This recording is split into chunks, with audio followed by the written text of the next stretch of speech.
Okay, I have somehow become the enemy of the state. And this is so stupid. This is some stupid stuff. And I don't want to be here anymore. And I'm going to work on trying to leave and go to where my husband is. For those who maybe thought that I was saying something, the first thing said how a white man got me in trouble. My husband is white, and the way things are such a mess or whatever, he did get me in trouble because he's sick right now. And when he got sick, then it was like we were separated. We were no longer a we team. And so now this place is picking with us. And I've never experienced anything like this before in my life. He was in the hospital. They weren't doing right by him. And he was getting sicker and sicker. He walked in and then they tied him, they put a catheter in him and they tied him to the bed. And he continued to get weaker and weaker as a result of just staying on his back. Mind you, now he walked in. And for so many days, I was saying, when is he going to be released? And I had to encourage them to feed him and let him stand up. They had all these IVs and stuff. And so eventually, I'm, pushing more and more, seeing that he's getting sicker and that basically he was dying. And I tried to get him out and they wouldn't. So I started getting family members to participate and say, okay, he can come stay with them.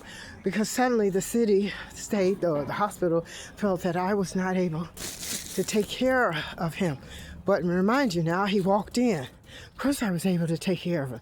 So I was just, as being desperate, I said, well, I'll do what I have to do. I said, well, fine.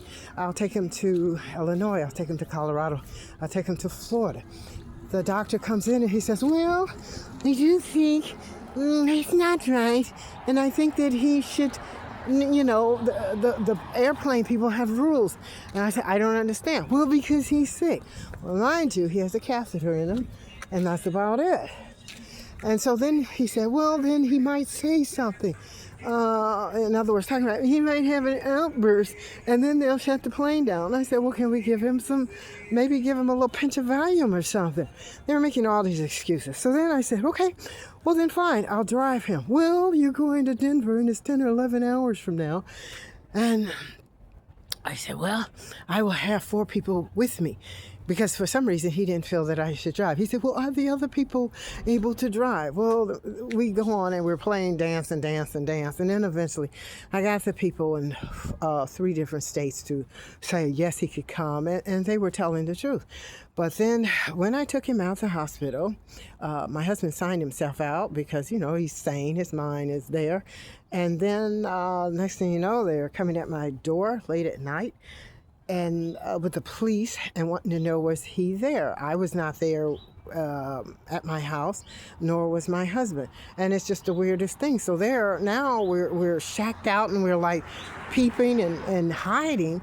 And so, because then they suddenly said that because he signed himself out, is that I was a danger to him. Okay, fine. So we take him and we travel to another state, and he's in good hands. Then we have the police call me while I'm in another state, and they're asking where am I? And I said, well, I'm in another state, but he's not with me. And then they started talking about the dogs, because we did have some dogs. We had like a little. We were doing things for the homeless people by taking in their dogs, and sometimes the people wouldn't come back with the dogs. Okay, so fine. So they started to say that that now the dogs were in danger, and I was like, okay, dogs are not in danger. See, the dogs are eating and they're fat and they've got good food. Then they took it to the next level, and then they said that I was in danger. A social worker calls me up and she says that I'm in danger. I said, danger of who? Who would say something like that? What are we talking about? So anyway, it goes on, and I'm out of the state, and I've come back, and it's just really a mess. And I don't want to live here anymore. I don't even think that the dogs don't even want to be here. We have about 11 dogs. 4 or 5 of them are small. There's a dog right now staring at me right now. He's picking up what's going on. So I'm the enemy of the state. And I'm too old for this, but I'm going to keep everybody posted. And it's important that I do keep a log of this because it's all about the hospital. And the hospital because my husband said, I don't want to die in this hospital. He said, I want to go. And because he signed himself out against medical, suddenly they hotline and said that he was at risk being with me. So now he's not with me. Now the dogs are at risk because they're being with me. So I'm trying to get rid of the dog. Now me is at risk with me, so I got to get rid of me. And then you know what? I can't even stand next to a bird or squirrel because they are in danger being with me. So I am the enemy of the state. So I'm going to keep everyone posted. And this is an adventure. I'm too old for this, but for those who are around my age, over 65, you need to watch it because somehow you spend all your life being an adult, and then when you get past 65, you become a child. And that is, what is it? Donald Trump, is he a child? Nancy Pelosi, was she a child? Is Oprah Winfrey a child? You get where I'm coming from. Anyway, bye. 10-4, bye.